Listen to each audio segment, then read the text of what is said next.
Guys, I'm Jerry Miller. Thank you kindly for joining us on the I Love CVille Show, the last show of the week. A lot to cover on the program. It's been a great week of programming for the I Love CVille Network. Content has been diverse, eclectic, and I think thought-provoking.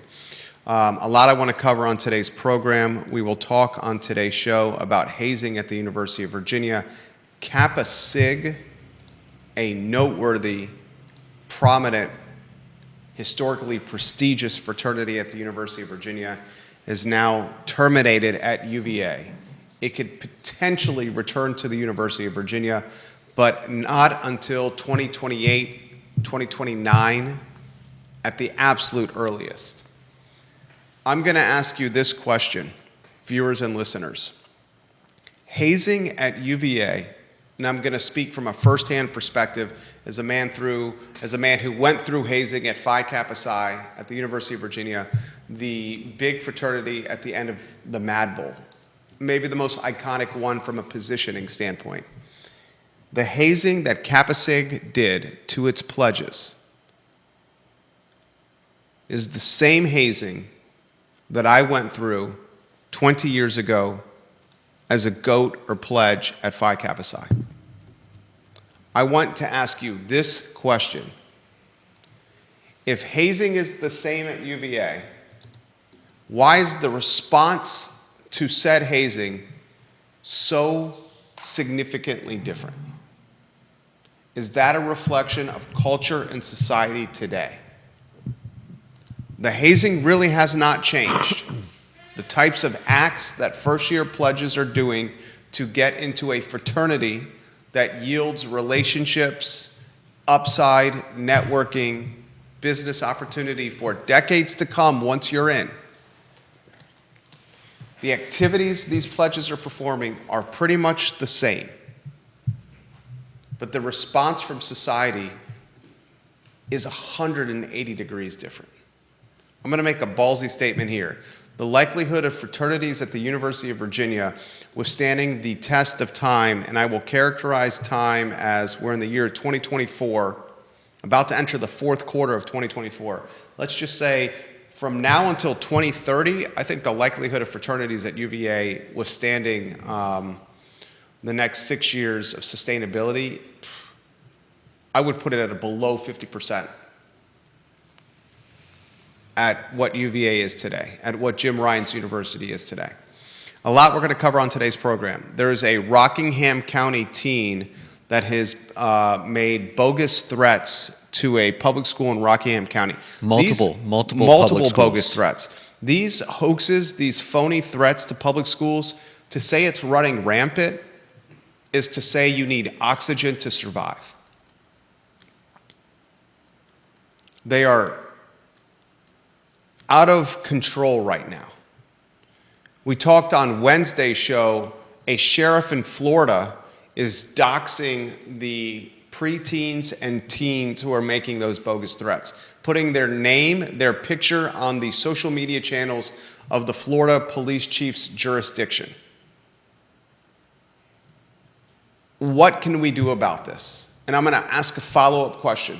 You follow the news. I follow the news. Judah follows the news. You, the viewer and listener, are an educated audience. The hoaxes and the threats, the bogus claims are in significant majority impacting public schools.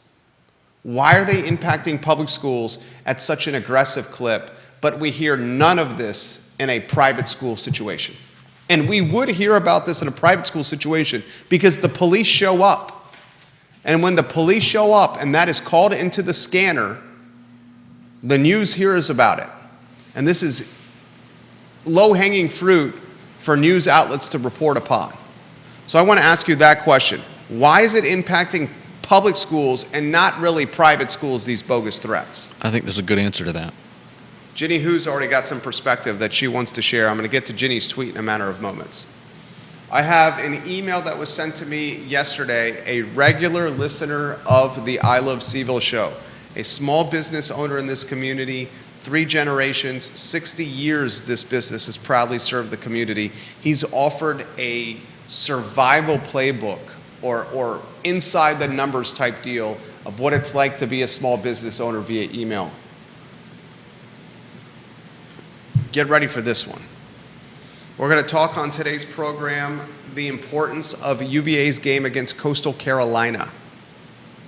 This is probably the last game on the 2024 schedule that Virginia will be favored to win.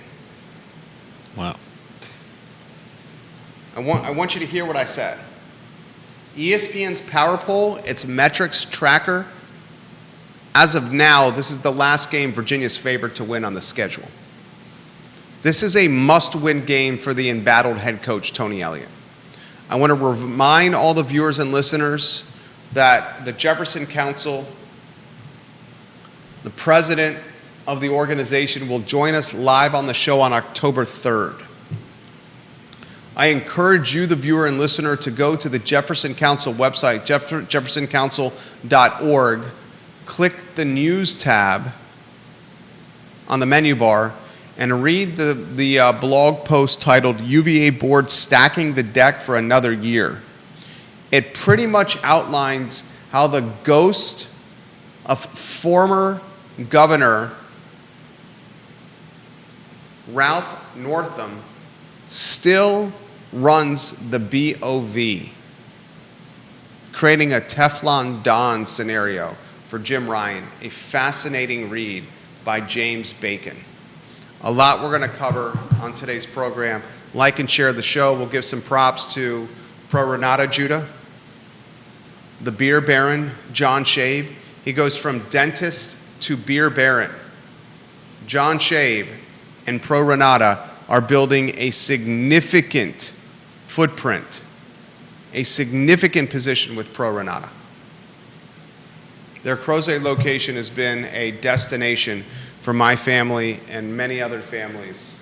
And what they're doing in downtown Stanton and the Shenandoah Valley is impressive. They lured the brewmaster from Basic City to Pro Renata. They spent nearly $1 million on beer equipment from the now closed Skipping Rock Brewery. And they're doing real estate development. I mean, it's impressive. Mexicali, if you need a place for dinner in the city of Charlottesville, River Hawkins, Johnny Ornalis, Mexicali, West Main, the old World of Beer location, 50 parking spots, so easy to park, so easy to park. Food is so good, cocktails so good, art is so good, so much to cover on the program. We'll welcome Judah Wickhauer on a two-shot. Which headline you find most compelling today? Jack of all trades, jack of all wits, Judah B. Wickhauer. Like I said, with all the threats going on at schools, I think it's a good discussion to have. And I think you've raised an interesting question in why we don't see this type of behavior, this type of problem happening as much in private schools as public schools. Please subscribe to our YouTube channel. Follow us on YouTube. Just search Jerry Miller Now on YouTube. Subscribe to our channel. We love when you watch there. We love when you offer comments there, watch there. So who, what, when, where, why of Rockingham County. Another one in the area. Rockingham, not quite in Central Virginia, but in the area. Remember earlier this week, a 6-year-old came to Orange County Elementary with a loaded handgun. Mm-hmm. Set the stage for Rockingham County. Rockingham County has been looking for the person creating threats on social media targeting 3 schools in Rockingham County, and they've recently found the 14-year-old who was behind the threats. A 14-year-old was making bogus threats at multiple schools at Rockingham County. Yeah. Think about that, ladies and gentlemen. This 14-year-old was not just targeting the school that he attended. Mm-hmm. He was sprinkling the bogus threats around to other schools in his district. That's another level of problematic. It's not just a 14-year-old that doesn't want to go to school that day or doesn't want to take a trigonometry test that day. Yeah. He's calling out the police and authorities to other schools in Rockingham County. What the HE double hockey sticks is going on? Keep going, Judah. there's not a whole lot more of these. At least the name of the child is not outed in this paper. I don't know if the Rockingham sheriff will decide to follow suit with what's going on in Florida. I kind of doubt it, but perhaps it's necessary. We talked about that yesterday. If this kid is not afraid of the consequences of his actions, maybe he'd be afraid of being outed and looking bad. Docs. As sad as that is to say, and there are a lot of cases of school violence threats that just this one paper has been reporting lately, just in the last week and a half. That's a TV station. WHSV. All right, rotate the lower thirds on screen. Moms and dads watching this program, any viewer and listener, regardless if you're a parent or not, Gary Palmer, Kevin Sullivan, Brittany Gray, Travis Hackworth, Katie Pearl, Scott Ratcliffe, Jesse Rutherford, G. Milo, Ellie Tucker, Georgia Gilmer, Chad Wood, Sarah Hill Buchensky, Juan Sarmiento, Alex Witten. I'm going to ask this question. Why are the phony threats, the hoaxes, the bogus threats, why are they running rampant in public school settings? And why do we hear none of these in private school settings? I think there's a good answer to that. The police come out for these hoaxes and investigate them. A call is made from the schools on a scanner that news outlets track. If the threats were made in private school settings, we would hear about them. Taxpayer resources are being deployed. Why are they running rampant in public schools and not in private schools? I want to have that very somewhat awkward conversation today. Ginny Who has this. Why is it awkward? Why is it awkward? Yeah. Anytime you have a conversation when it comes to public and private schools, it has a level of awkwardness to it. Okay. That's a question right there. Why are the discussions awkward?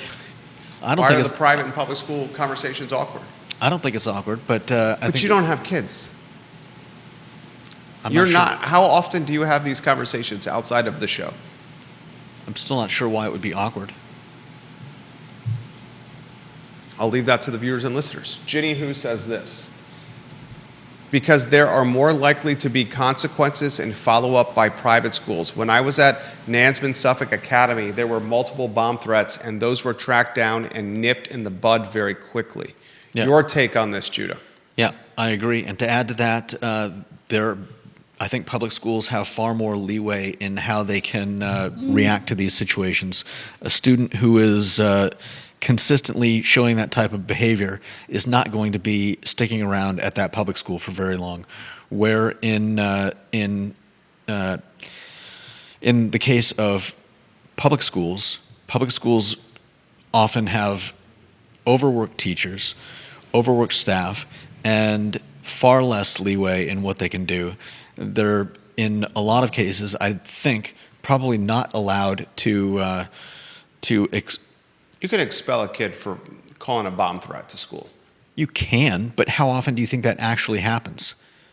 That's a great question. I would love to know the answer to that. I think it's far less likely that the school will do much more besides, slap them on the wrist. You're telling me a bomb threat, a gun violence threat, some kind of threat on a school posted on social media is yielding slaps on the wrist by public schools? We were just talking a year or so ago about students roving halls. If we think that's an event that doesn't happen anywhere else, I think you're crazy. I think that. And follow up to that story, last fall, when the first principal quit mid-year at Charlottesville High School, and when friend of the program, Kenny Leatherwood, took over as the interim principal at Charlottesville High School, and was the Morgan Freeman Joe Fields. He said he was going to boot the kids from school. He said, we will rule with iron fists here. Yeah. And we will boot them from school. And that's how we got law and order back in play. And before he came in, they weren't doing that. And I think a lot of schools are probably the same. I don't know that they have actively roving bands of kids at all times, but I'm sure it happens. And I think it just illustrates the fact that there's often very little that a school, I don't know if it's can or will do about that type of behavior. And to add to that, if you've got students that have, are repeat offenders, students have to continue to go to school. If there's any repeat offender of a bomb threat, shame on the school. Certainly. But a student needs to go to school, right? I don't think a student needs to go to school. What happens to a student that gets expelled? You go to an alternative school. Like I said, and a student has to go to school. And if you do a bomb threat at an alternative school, like the kid that had the gun next to Buford in the alternative school, was it Pathways? New Pathways? Yeah, it was just like three students there, right? Yeah.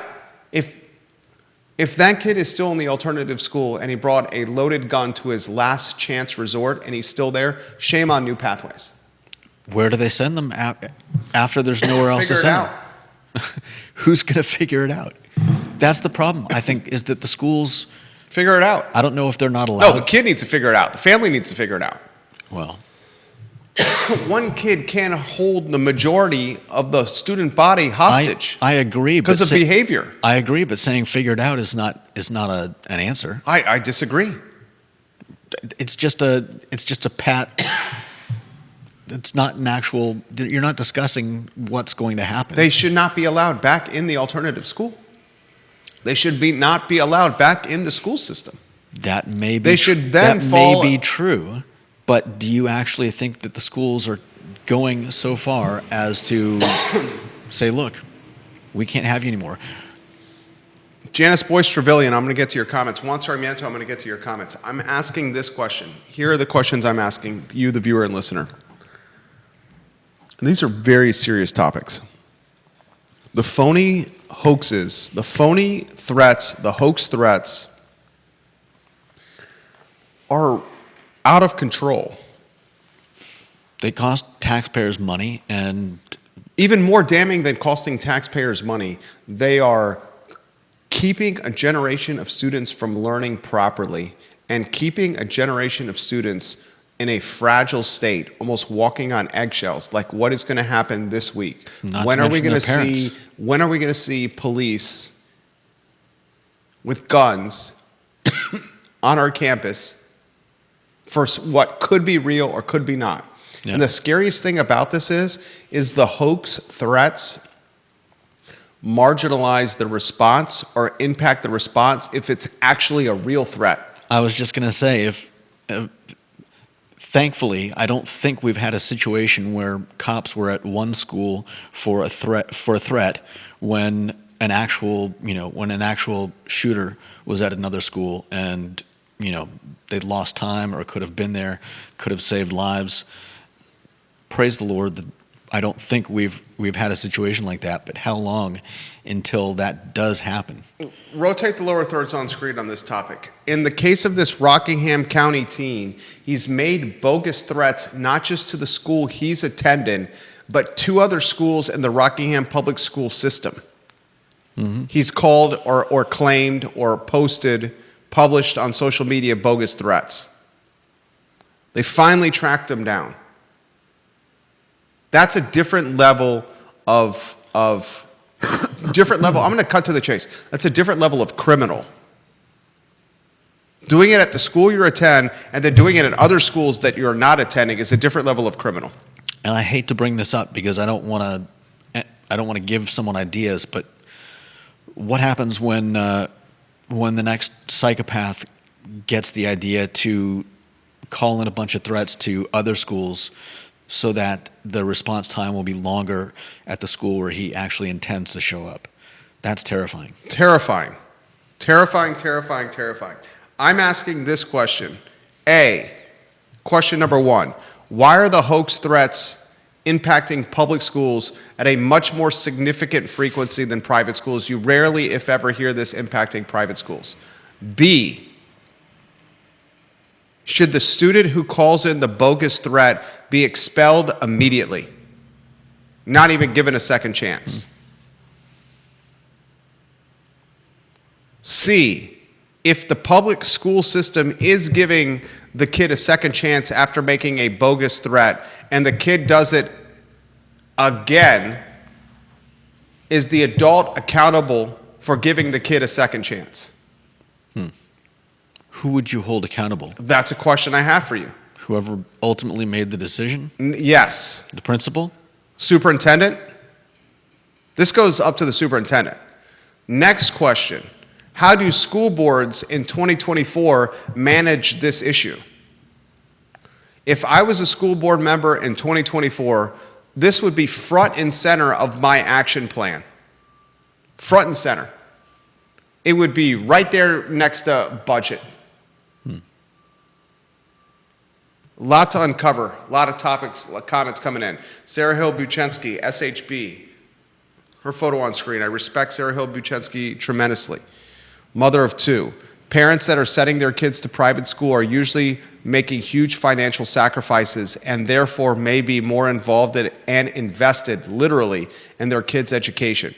Parents in private school are going to hold every kid very accountable. Certainly not saying that there are not invested, involved parents at public school. Do not misunderstand me, but the percentage is probably lower. She also says, private schools are smaller and more autonomous. Yeah, I agree with all of that. And I think the type of student that would end up committing something like this, I think is less likely to last very long at a private school. If they're more likely to take action in regards to a student that's would make the school look bad. Janice Boyce Trevelyan, her photo on screen. JBT, I love when you watch the show. They get expelled at private schools. Public school kids have more options. Also, kids with special needs such as ADHD or under the Disability Act and often cannot be expelled. Something to consider, fellas. Exactly. Something to consider, fellas. She also says this. My daughter's life and other kids were threatened in 1999 in Maryland. The child could not be expelled. He was protected under the Disability Act. He went to alternative school for one semester and then was readmitted without notifying us, the parents, the next semester. We paid for a lawyer and lost our case. The best the school could do was keep him out of the hallways at the same time as my daughter and the other kids who we threatened. She was a graduating senior and had been in this school system for 12 years and wanted to graduate with her friends. It was a terrifying situation for our family. Yeah. See, sometimes they just can't do anything about it. Juan Sarmiento, his photo on screen. Expelling a student is a long process that strains the resources of the already overworked public school employees. Juan Sarmiento also says the student should be expelled, but most likely they would be sent to an alternative school with other problem students. And he says this is the last show of the summer, boys. Vanessa Parkhill watching the program. Her photo on screen, Queen of Earlysville. How does the kid still have a social media account if he's posted multiple threats? People got put in Facebook jail for asking questions about COVID. The Rockingham kid, I don't know the details of where he's posted. I doubt he's posting on Facebook, though. Yeah, most likely not where under he's his own probably name. posted would be a disappearing social media content platform like Snapchat. Or someplace where you don't have to have your actual name. Maybe TikTok, and a place where you likely can create a burner account. Could be wrong on that. The point of today's conversation is you pick up, shows I'm aging myself. You pick up a newspaper. Who's done that? Good Lord. You log onto a news website, and this is the dominant headline. You can't get away from this headline. And is it a sociology, anthropology? John Blair, I'm coming to you next. Why is it happening in public schools? Why is it not happening in private schools? Because they've already weeded out the type of student that is likely to do something like that. John Blair shares links on LinkedIn to 2 separate school threat incidents in Danville. Travis Hackworth been watching in Danville. He says, given the age, he said, given that we're in an age of school shootings, I believe that any child age 14 and over that makes a bomb threat or a threat of violence, such as shooting someone, must be expelled from the school. However, they should be provided homebound instruction until the age of 18. We're just at a point where this risk is too great to play with. I agree 100%. I find myself often agreeing with John Blair. By often, I mean like 99% of the time. There's no second chances. It's expulsion. You can't be on public school grounds anymore. Go to your house and learn. We will provide you some curriculum for you to stay up with your peers, but you're going to be doing this on your own with the help of whoever your parents trust or your parents themselves. I'm past the point of empathy and patience. Ginny Who, any male student who did that at Nansman Suffolk Academy got shipped off to Fork Union Military Academy. Not sure where you would send a female student, however. She also said, let's not forget the Nashville shooting was a private Christian school. That's when I started hiring private security for all our homeschool events. Ginny Who, appreciate your comments right there.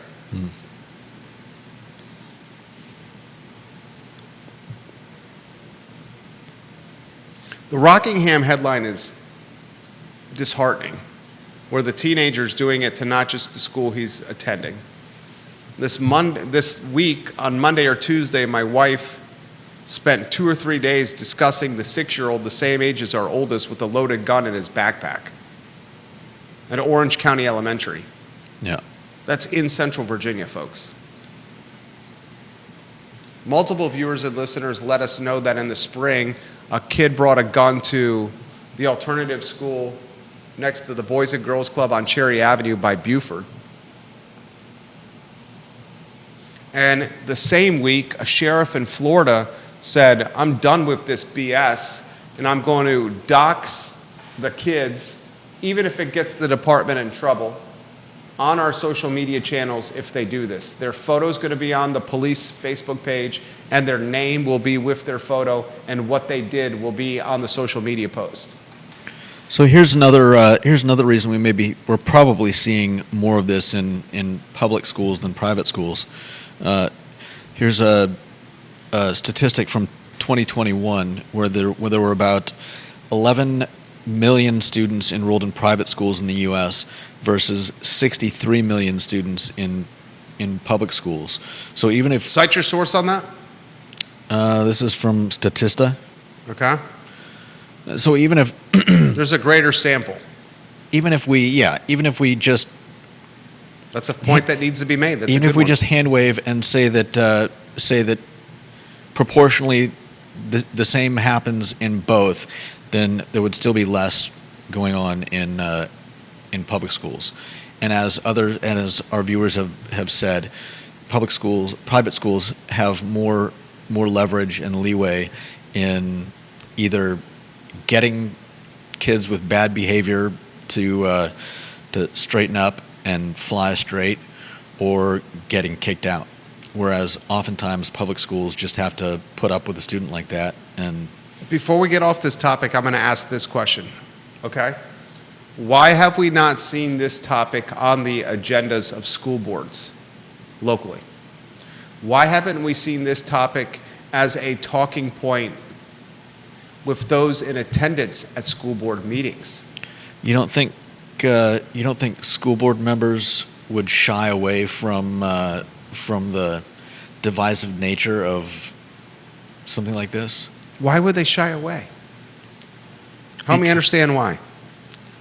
Because Kevin Higgins, why? SHB, why? I think a lot of them would have a hard time saying, "Hey, these are the things we're going to. These are things that we're going to punish with expulsion, no questions asked." And I think they'd get a lot of pushback. They would get pushback? Yeah. You think the moms and dads of public school students would push back on their elected officials for protecting their kids? Yeah. This isn't book banning. This isn't, DEI. This is keeping kids safe. I agree. I don't think you'd get pushback. I think they would. Viewers and listeners, would you, if at an Albemarle County School Board meeting, the school board members said, these are going to be the new punishments and R&R, rules and regulations, for phony and bogus threats, and how we're going to handle them? If any kid is caught making a threat, he's automatically expelled. I think you'd get some pushback. I'm not saying that's right or wrong. What? I'm just saying that I think you would get some pushback.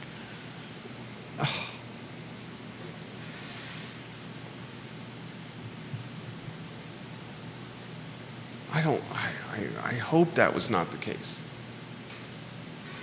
Wouldn't be the case in our household.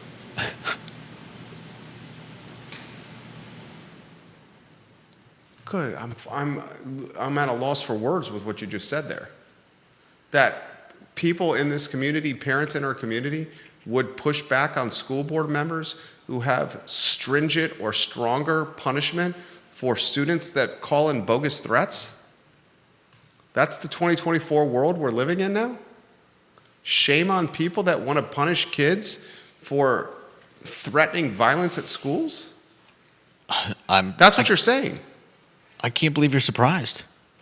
Again, we were talking about kids threatening violence in schools, not in quite the same way, but wandering the halls looking for fights, hitting teachers. How many of them do you think were seriously punished? I can't believe I'm saying this here. Wandering the halls unchecked and looking for fights, like what happened this past fall at Charlottesville High School, is actually a ladder rung lower in criminality than these hoax, bogus threats on the school in totality. The 30-some students that were running unchecked at Charlottesville High School were undoubtedly creating a negative quality of life for the school, but the school still ran.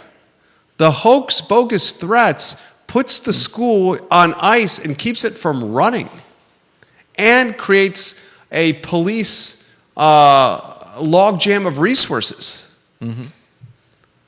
The hoax, bogus thing is, in my eyes, way more criminal.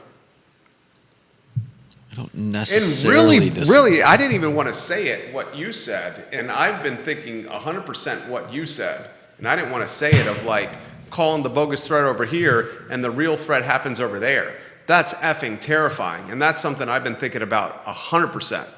Yeah. It's like, don't even want to go down that hole. Mm-hmm. John Blair, it's important to note that homebound instruction includes a teacher who comes to the home once or twice a week to assist the student. This isn't denying anyone education, but I am sorry, ask yourself this. If a kid makes a threat and you let them back in school and God forbid they kill or injure another student, how do you live with yourself as a school division? That's the point I'm making. If you offer patience and empathy and sympathy in a second chance to a kid who makes a threat, and he comes back and does it again, don't you have to hold the adult accountable? It was like in Northern Virginia. Ginny, who can help me with this? Ginny, who can help me with this? Other parents watching the program can help me with this. There was a school in Northern Virginia where the superintendent allowed a trans, it was a female student that was identifying as a male. That student then raped another female student. And then that student was given a second chance in that school system and did it again. It was a woman who identified as a man? A female student who identified as a man was allowed to use women's restrooms. Wouldn't that have been a man identifying as a woman? Thank you. You're right. That's what it was. Didn't make sense. Okay. That's what it was. Yeah, I was going to say, how did the woman? Thank you. It was a male student identifying as a woman. Yeah.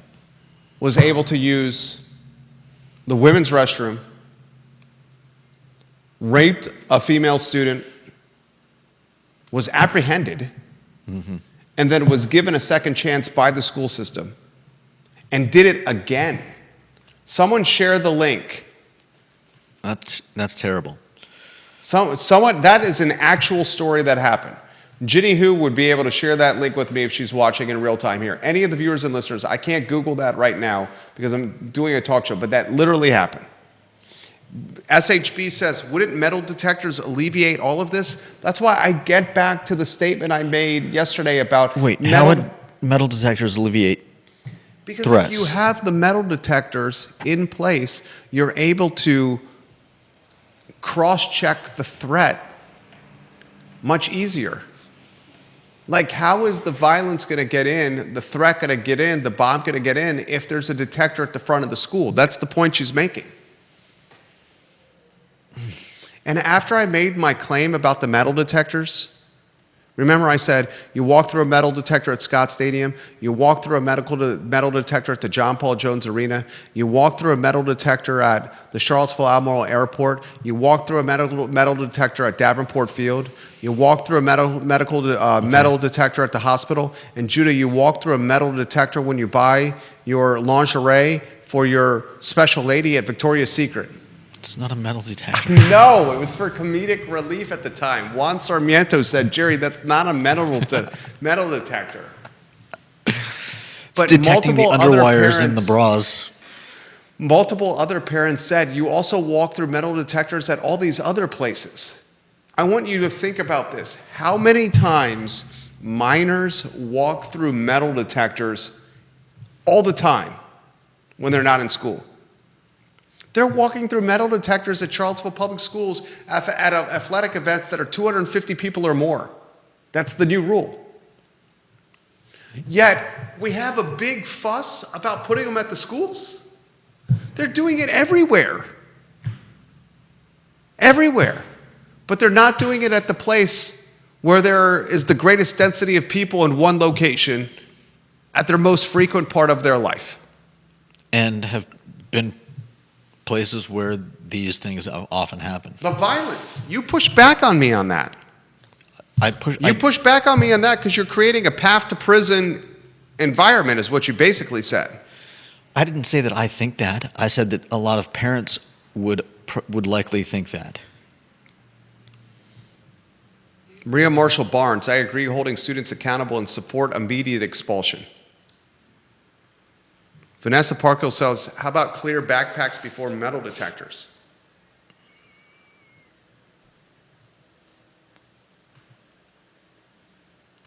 Does the school pay for those? Or that's the challenge. I bet you the clear backpacks would cost more than the metal parents detectors. Parents have to buy their own clear. Is there? That's the problem. Is there a company that gets the clear backpack contract? Yeah, and becomes rich off of every school in America, forcing their students to buy from. Is the people that are making the cell phone patches Yonder? The patch? Yeah, are they the? I think clear backpack makers. That'd be a major win for the company. Kevin, Bill McChesney watching the program, the mayor of McIntyre, who is watching the show from Greenville, South Carolina today. We appreciate you watching the program while on the road, Bill McChesney.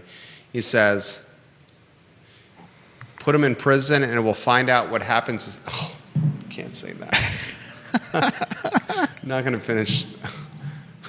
Not going to finish what he just said. Kevin Higgins, I have 2 children in Albemarle County Public Schools, and I have no idea what the bull snap procedure is when a threat is made. On multiple occasions this year already, parents have received end-of-the-day emails regarding threats made the night before. We need an idea of what happens once a threat is received, all the specifics, and a plan to monitor the schools.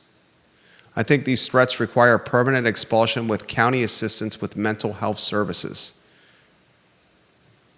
He says a couple of nights in prison would not be a bad idea either. That was the point that the Orange County mom made. She had a kid in the class of the 6-year-old who brought the gun, and she reported to NBC 29, she said, I didn't know that there was a loaded gun in my kid's class for hours after they found it. Yeah. And she's like, I should have been notified immediately. But what would have changed? It's called building and maintaining trust. Okay. And communicative transparency. If you don't have trust, it's the whole issue that we have with UVA Health. The essence of the 128 doctors from the University Physicians Group that wrote the letter saying fraudulent billing, changing medical charts to maintain performance standards, cronyism, nepotism, bullying, leveraging of promotions to maintain power, that whole premise was an erosion of trust. And if patients and their families don't have trust in their caregivers, then the health system breaks. It's like a house of cards. The house of cards, the proverbial brick and mortar is trust. And it's same with the school system. The proverbial brick and mortar that maintains the school system is the trust that the parents have that the school system will keep their kids safe when the parents are not around. I've said all the time on this program, the primary jobs for a school system are as follows. Get kids to school on time, Okay, but maintain their safety, get kids home on time, safety, and then learning is fourth. But isn't prioritizing keeping your kids safe better than prioritizing getting an email out to everyone after your child is safe? The email is part of the safety. That the parents need to know that they are going to be notified right away if their kid's not safe. If hours go after an event happens at the school, then the parent is going to have in the back of their mind what is happening today. And that erodes trust. Do you get it? You see what I'm saying? I mean, it sounds like parents sitting around stewing in fear. Oh, I'm sorry. I know what you're saying. I get it. Everybody wants to know what's happening as it's happening. But I'm arguing that sending out an email doesn't help anybody. All it does is appease people that want that information right away. And I know, I'm probably in the wrong here. do you know how many parents would be pissed off if a loaded gun was found in their kid's school and they didn't get notified about the loaded gun in their kid's classroom until hours after the incident actually happened? I get it, but my argument is still that nothing has changed. There, at no point could the parent have done something to affect the situation. It was already over. We're going to have to agree to disagree on this one. Because that lack of communication would erode my trust in said school.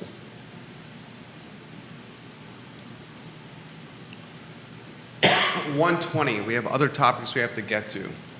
What's the next one on the rundown? I thought you did a great job on that. What's the next one, J-Dubs? Kappa Sigma. All right, I'm going to ask a very straightforward question. I was a Phi-Site UVA. I pledged. I was hazed. I went through Hell Week, a semester of pledging, all for the rite of passage of being a fraternity brother at an iconic fraternity that created networking, business upside,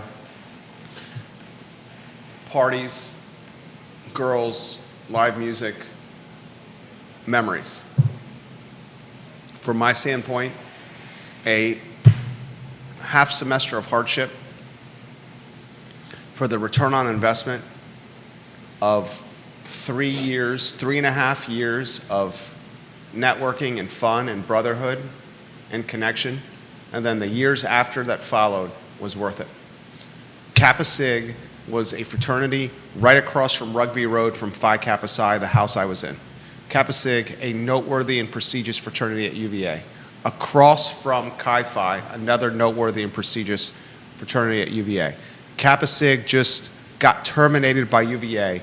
The earliest Kappa Sig could potentially come back to UVA is 2028, 2029, and that's probably a stretch. Yeah, it's usually a 4-year... The hazing that was done at Kappa Sig that led to their FOA being terminated, their fraternal organization agreement, was putting hot sauce on the private parts of pledges, drinking to excess, stripping down to their underwear, having to have a pledge pack that included cigarettes, nicotine patches, condoms, and 5-hour energy drinks in them. Yeesh. Getting spanked, ridiculed, kept up for long hours without able to sleep. I mean, effing hazing. They got hazed. It was hazing. This is the exact same stuff that I went through. I went through way worse than this. I'll cut to the chase for you. Swallowing live goldfish, we did 7 of them. Slept out in a barn, we were goats. Slept outside in a barn, slept in a barn on some farm we had no idea. We were picked up on Rugby Road, blindfolded, thrown in the back of a van, and dropped off in a farm, in a barn somewhere. I have no idea where it was. Blindfolded, had to stay there for a week, slept there outside in the freezing cold. Like, worse than this. This is the question I have for the viewers and listeners. Hazing 20 years ago versus hazing today is basically the same. If not, it's slightly easier, the hazing, versus 20 years ago. Okay. Slightly easier. But the response to said hazing is 180 degrees different. Is that not a good thing? Why is that the case over a 20-year period of time? That's the topic for the show.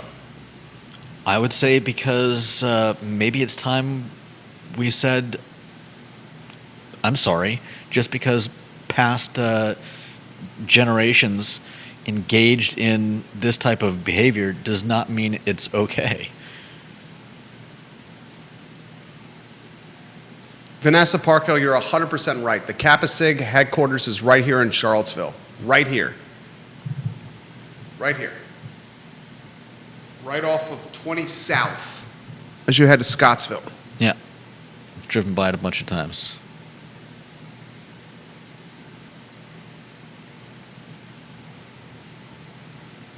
Some of those things can kill people, and sometimes they have. Sometimes they have.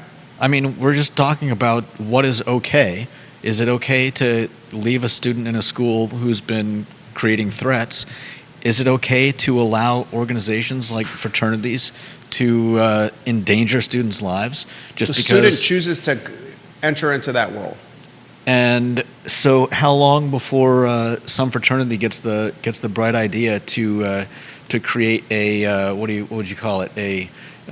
Here, sign this, sign off on. I know what I'm doing may cause bodily harm, injury, a waiver or death. Yeah, fraternities should probably do that.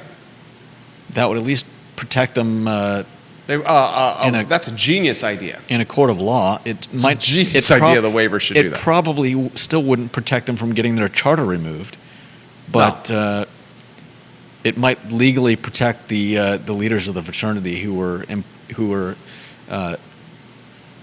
I was social chair involved. and rush chair, social chair and rush chair, and philanthropy chair. I remember the president always worried about liability. Always. And wisely so. When you're always worried when about you're having liability. people swallow live goldfish, you know that somebody could die doing that. Like there's a guy that swallowed a slug and 7 of them straight. Slugs or goldfish? Goldfish, 7 straight. They don't go down easy. I'm serious. First-hand perspective.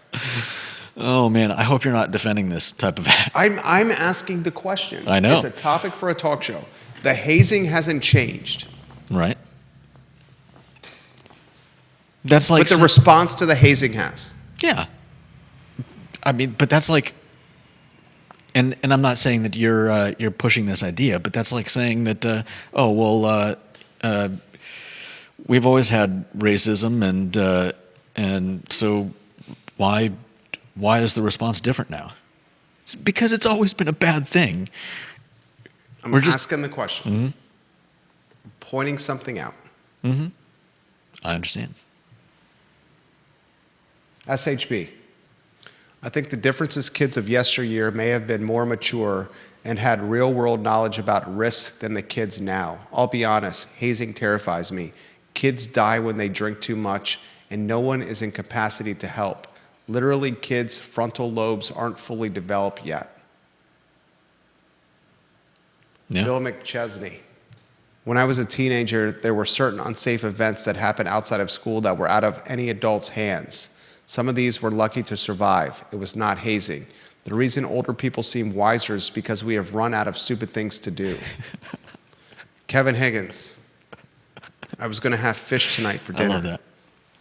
I was going to have fish tonight for dinner. 86 that. Thanks a lot. Maria Marshall Barnes. I cannot imagine wanting my son to do this. I would be so upset. My parents were not happy. My brother followed my footsteps and pledged the same fraternity. Stacy Baker Patty. People die being hazed. Maybe it should stop. Kind of like wearing seatbelts prevent death and automobile accidents. Vanessa Parkhill. I'm not a fan of some of the drinking associated with hazing. Too much can go wrong with that. At the end of the day, people sign up for this. It's not like it's a requirement to attend the university. Yeah. I lean toward your side on this one, Jerry. I'm not trying to make a side here. I'm just pointing out something that I've observed. This is what I've observed. The hazing has gotten less severe. Less severe. You think so? No, I know so. I know Okay. so. I have firsthand perspective on this. Okay. I know so. I remember one day I had to drink an entire gallon of milk in like 5 minutes. Have you ever drank an entire gallon of milk in 5 minutes? I've never drank an entire gallon of anything. You do realize if you drink too much water, you can We had die. to drink an entire gallon of water in 5 minutes. You can drown doing that. I know. You can die. You have the feeling of drunk intoxication from drinking a gallon of water. Yeah, Water because quickly. Yeah, because it messes with the your electrolytes. Beer kegs left outside in the sun for weeks on end and then tapped and drank. Stripped down completely naked, streak and run through the sorority house next door. Some of the things. The folks that are choosing to do this can sign up to go to war and be in the military or join a police force. At 18, you can go to war. You can fight for your country and put your life on the line.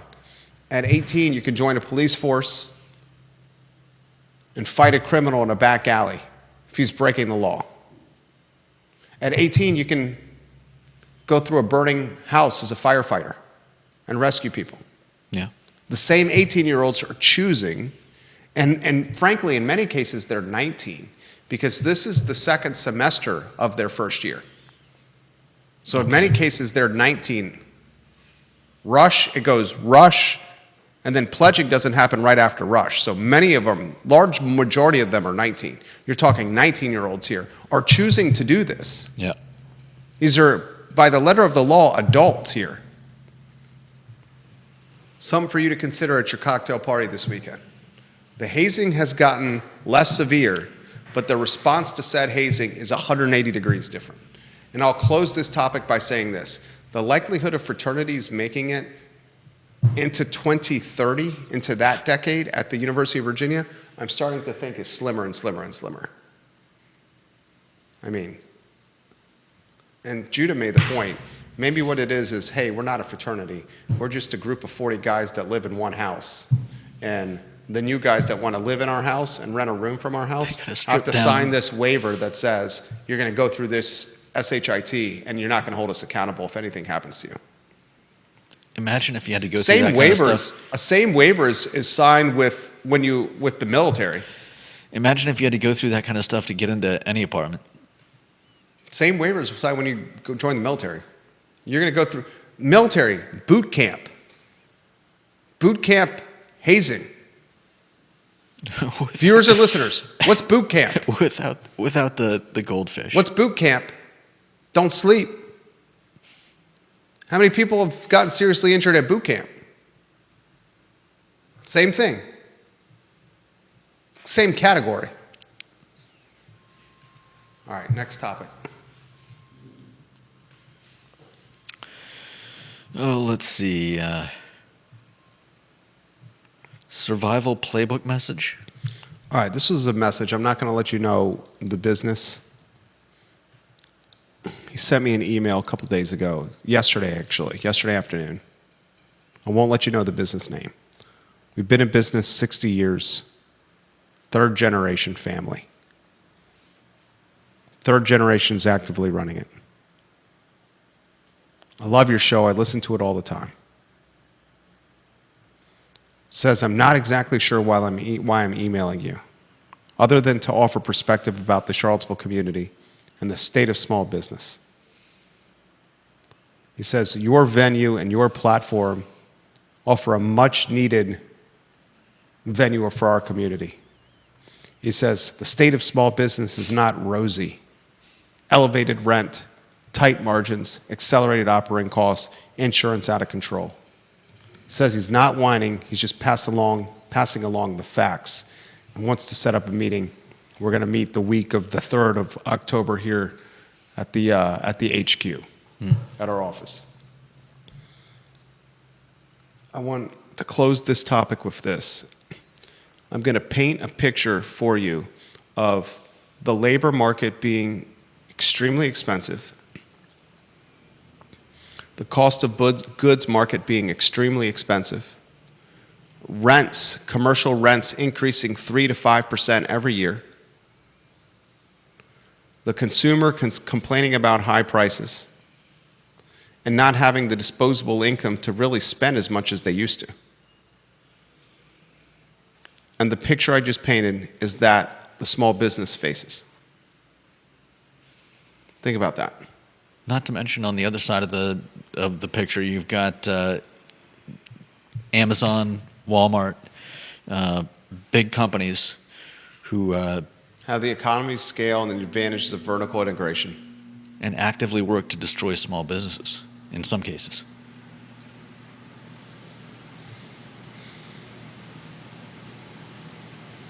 There it is. What? Any other topics we got left? We got the importance of the game at Coastal Carolina. All right, I'll spend 30 seconds on Jefferson this. Council President on the show. 45 seconds on this. Virginia's got Coastal Carolina on Saturday. It's a 2 p.m. kickoff. Virginia's a 3-point favorite. This is the last game on the schedule that ESPN has said that Virginia will be favored in. The last one on the schedule that Virginia is favored in as of right now. Virginia's 2-1. Coastal Carolina is 3-0. Coastal Carolina is selling this game out. This is a must-win game for Virginia. And this game is a must-win game for the embattled head coach, Tony Elliott. His first 2 years on the job, he's only won 3 games each year. This is his 3rd year. If he posts another 2 or 3 win season, I don't think there's going to be a 4th. And I'll close with Thomas Neal, the Jefferson Council president, will join us. What day is it? 10/3, October 3rd. October 3rd, the Jefferson Council president will join us on the show. Check out their new website, the Jefferson Council's. Click the news tab. And if you want a fascinating read, check out the blog post titled UVA's Board Stacking the Deck for Another Year. I find it fascinating. That's the Friday edition. There's of a the lot talk going show. on this weekend. What's that? There's a lot going on this weekend. Why, you want to spend 30 seconds highlighting that? Sure. Okay. We got CVille Sabroso. And that's at the Ting Pavilion. Okay. We've got 25th anniversary October Fest celebration at Star Hill downtown. We've got the Virginia Clay Festival. Sorry. We've got Princesses in the Park at Shops at Stonefield. Cars and Coffee at Barracks Road. Those are all coming tomorrow. And there's a CVille Brewery puzzle crawl that sounds interesting on Sunday, 5 p.m. at Star Hill downtown. Friday edition of the talk show. Judah Wickower, Jerry Miller, yours truly, presented by Mexicali Restaurant, Pro Renata, and our team at Charlottesville Business Brokers, charlottesvillebusinessbrokers.com. We're helping folks buy businesses and sell businesses, and it's extremely busy over here in that category.